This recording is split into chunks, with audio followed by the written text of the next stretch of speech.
यानंतर बातमी आहे पैठणमधून मराठा समाजाच्या मागण्या पूर्ण करण्यासाठी उमेदवाराकडून शपथपत्र लिहिण्यात आले। अपक्ष उमेदवार करण मीठे यांनी हे शपथपत्र लिहिलेलं आहे। मागण्या पूर्ण करण्यासाठी बॉन्डवर त्यांनी शपथपत्र लिहिलं। मराठा तरुणांच्या या एंट्रीनं प्रस्थापित नेत्यांची डोकेदुखी मात्र वाढली।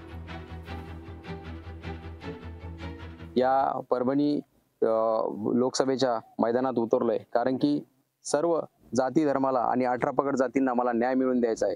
मराठा बांधवांचा आक्रोश असेल तो संसदेत पोहोचवायचा, धनगर बांधवांची जी व्यथा असेल ती संसदेत पोहोचवायची, मुस्लिम बांधवांना जगण्यासाठी पडलेली भ्रांत असेल, चिंता असेल, आरक्षण व्हायचे जे प्रश्न असतील ते मला संसदेत पोहोचवायचे, म्हणून मला संसदेत जायचंय। शेतकऱ्यांच्या प्रश्नांवरती आवाज उठवण्यासाठी आणि शेतकऱ्यांचं खऱ्या अर्थानं आर्थिक परिस्थिती मोडकळीस आणणाऱ्या सरकारला खऱ्या अर्थानं ठणकावून सांगायचं आहे की शेतकरी हाच या देशाचा राजा आहे आणि याला आपण संपवू शकत नाही। लोकशाही मराठी ऐका, पहा, जागरूक रहा।